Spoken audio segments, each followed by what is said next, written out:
Welcome to Warhammer 40k lore in the Bible, where I pull from Warhammer 40k lore to help explain biblical lore. And today I'm going to be reacting to some Drukhari TikToks. I also do a lore series every Monday. Every Tuesday is the short version of that. That's more of a narrative experience.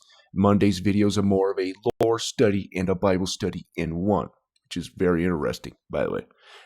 And we get into the stuff that a lot of the mainstream doctrines, or Christian doctrines, I should say, don't get into. And you'll see what I mean here in a second. But anyways, I also do these react videos with the biblical veneer to it as well. But let's get this started. So if you watched Monday's video, if you haven't, I would probably go watch that so you can understand what I'm talking about today, which we get into the Eldar in the Eldar Empire. But anyways, I digress. So the Shadim, this is the Hebrew word shed or shadim, which can mean shade as well. But let's get to this. Shadim are spirits or demons in Jewish folklore that share conceptual similarities with European fairies and elves. Like the Fae, they are shape-shifting beings that are neither entirely good nor evil, but can be capricious, tricksters, or helpful companions.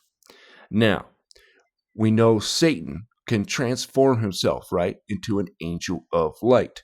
And you see in extra biblical stuff, he transforms into water, a waterfall, to hinder Jacob, or Isaac, I should say, being, offered up or whatever. And all kinds of stuff, right? And then we get in First Enoch. It says that they transformed into many different forms to trick people into offering up unto demons, it says. So there's many things of that. But anyways, and we'll get into Proverbs, which talks about these beings with lofty eyes, and their eyelids are lifted up. But anyways, let's get this started. Of vampiric race sustained by the suffering of lesser Drukhari are a vampiric race sustained by the suffering of lesser beings, and for the huddled masses of their society, this smorgasbord of pain is delivered by the witches. Elite athletes trained for centuries in the art of acrobatic hand-to-hand combat, Drukhari witch cults run the many coliseums and amphitheaters of the Dark Eldari's extra-dimensional megacity, Camorra. Following their raids into the real space communities of lesser species, witch cults fill these great edifices with slaves and unwilling sacrifices, plying their murderous trade with exotic and cruel weapons, bathing their audiences in the rejuvenating energy of their victims' tortured souls. On the tip. And real quick. So now here's where Shadim is mentioned in the Bible. Okay, let me get to that. So Deuteronomy 32:17. They sacrificed unto devils, not to God, to gods whom they knew not, to new gods that came up newly, whom your fathers feared not. That's very interesting. Now, a lot of this fae stuff comes from Genesis 6. So, in Genesis 6, angels came down, mated with women, created the Nephilim, right? Which were giants. It says in there that they were giants, but also other kinds of stuff. They taught man the mixture of animals to mix one species with the other. Jasher 4. Jubilees 5 says all men were corrupt and everything, which is why God had the flood. And this is where these entities come from.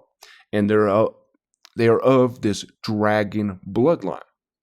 And if you don't know, Satan is a dragon. The Bible calls him a dragon, which goes with a seraphim, which means fiery serpent, and not a cherubim. Okay, cherubims are never described as dragons or serpents. They're like men with four faces, right? Or if you're like other people who say that also cows and eagles and stuff like that, right? But I see evidence of them just being men with four faces. But I digress. Look at the god Brahma. He looks like a cherubim. That's what a cherubim would look like, in my opinion. But anyways, I digress. Let's get this going.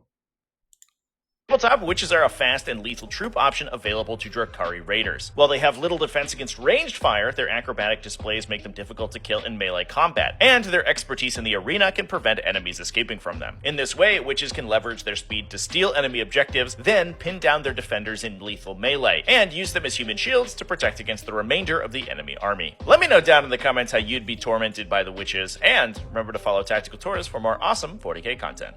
Now we're going to be reacting to Warrior Tier, the snake known as the Drukhari. Now, check this out.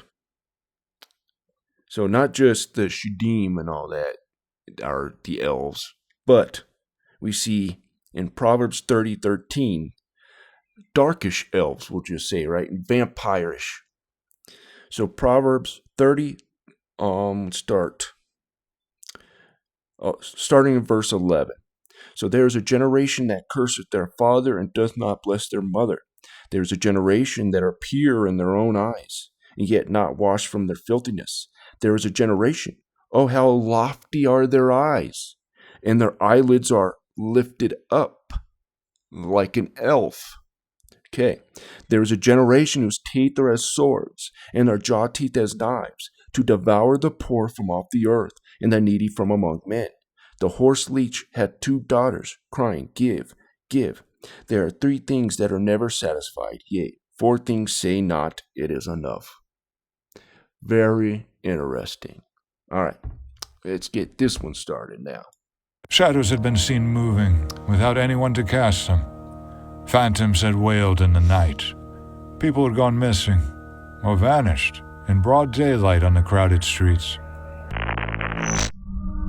It is at this point in this tale that along comes a snake, the Drukhari. Many years before the blood worshippers had decided to launch their campaign of self-genocide, we had reached a cautious agreement with those perfumed, preening monsters. They would locate certain objects of interest to us. They would be free. And I do want to say I am going to create a full-on lore video of the Drukhari. So, and I do want to get in more in depth than what we're getting in here. But anyways, they are very interesting. You know, they have BDSM ties, but they're a lot more than just crazy, crazy elves and all that. But anyways, I digress. To do so however they pleased, indulging whatever desires they wished. Brother has no sword as he whispered, Drukhari. He was correct. Now we are reacting to Holy Terra, Mandrakes Explained. So, start with this. Job 24:16 and 17. In the dark they dig through houses, which they had marked for themselves in the daytime.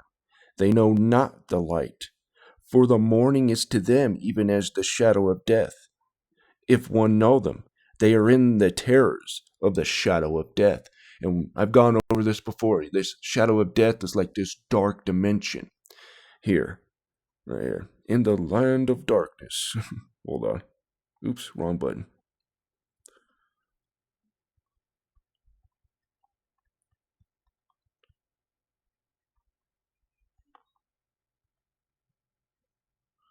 Okay, let me see if I can find it. Okay, right here. Job 10:22. Oh, right here. 21 and 22. Before I go whence, I shall not return, even to the land of darkness in the shadow of death. A land of darkness is darkness itself, in the shadow of death, without any order, and where light is as darkness. Okay. So for the morning is for the morning is to them even as the shadow of death. If one know them, they are in the terrors of the shadow of death. So, very interesting, as we're going to be talking about the mandrakes here. Or this guy is, I should say. There are creatures that lurk in the shadows. The mandrakes hailing from the dark city of Comora. Mandrakes are terrifying beings who exist between the realms of reality and shadow. They serve the cabals, covens, and other factions of the Drukhari. They are able to pass through solid matter and can only be seen in direct light, making them the perfect assassins. I have to say this, man. It's sad. It's definitely a sad day when Games Workshop does better research than most Christians, unfortunately.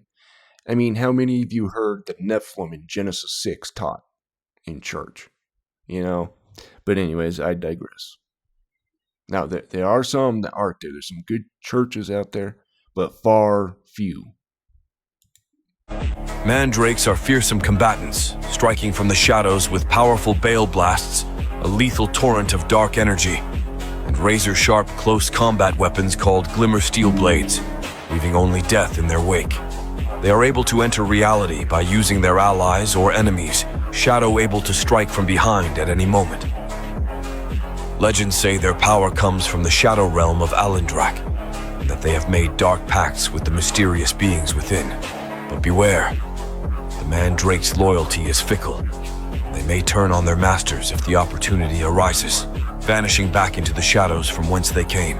Now we're going to be reacting to Scotty Blades. Even the Dark Eldar fear this in Warhammer 40k.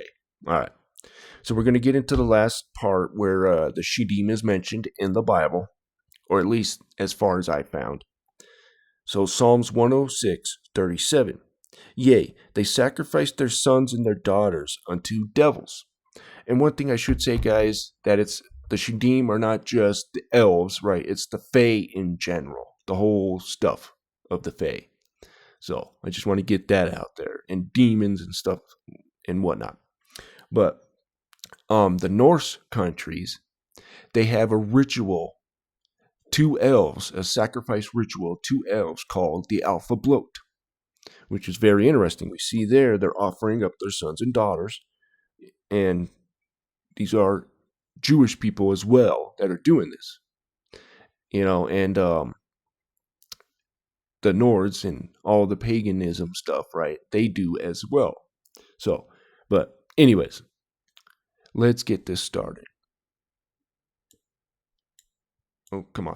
Surely the most sadistic, twisted, evil race in all of Warhammer 40k wouldn't be afraid of something, right? Well, I have found one thing that they are terrified of. In the nightmare city of Comarag, which should tell you a couple things. One, it sounds like you're something into a rag, and two, it's... And I know that because I got blasted for it when I first started all this way back when, 2-3 years ago. I said Comarag.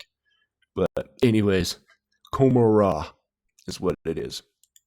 The Nightmare City. That's where the homunculus covens operate, and they do more than just kill things, which is tradition in Warhammer 40k. They like to create, and they have a self-described artist named Jalaxlar who wanted to make something, just wanted to make something perfect, and he didn't want to do paintings. He wanted to do statues, but not traditional statues, statues made of people. So he created a virus known as the Glass Plague, and it infects your body and it locks your muscles into place, and it slowly... So there is something interesting in Jewish folklore.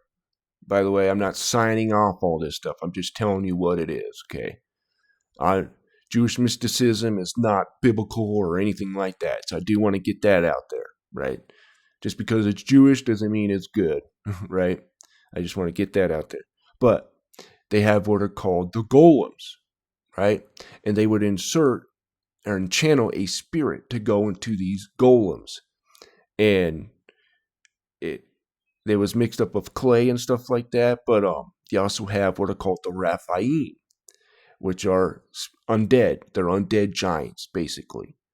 So yeah, you can have these spirits. And we know that in First Enoch, that the spirits of the giants, the Nephilim and all that, they became the evil spirits or the demons as well, right? So they can keep, this is probably, in my opinion, where reincarnation comes from, but I digress. It turns you into a obsidian crystalline glass statue of yourself, and you are alive for a time and you are aware, but you're frozen in place forever. Thousands Yikes. in Kamarag were transformed into statues, a living display of art, walking around in a museum made of living people who were completely gone. Coming to a museum near you. I bet you we're going to have some of that coming up as we get into the future. Now. But here's the worst part. The Unfortunately. Drukhari can come back from almost anything. They're incredibly difficult to kill because they can be resurrected, but not this time. This destroys their body and their soul so completely that they cannot be resurrected from this. And in the This goes with the Rephaim I just talked about. So, interesting. end, that means that their soul goes straight to Slanesh and it is game over. We're going to wind this down now. I want to thank everybody who liked the video. If you disliked the video, thank you for at least giving me a chance. I also want to promote my memberships, just $5 a month. There will be extra videos where it'll be Q&As, gaming sessions, just whenever I feel like, and stuff like that. But I won't put the Bible behind a paywall or anything like that. And there may be extra Warhammer 40k lore tidbits that I might put in there as well. But I don't really like gating content too much. But anyways, there will be extra videos. That way you guys get a bang for your buck. And then I'll add some more things down the road. But anyways, guys, you have a wonderful day.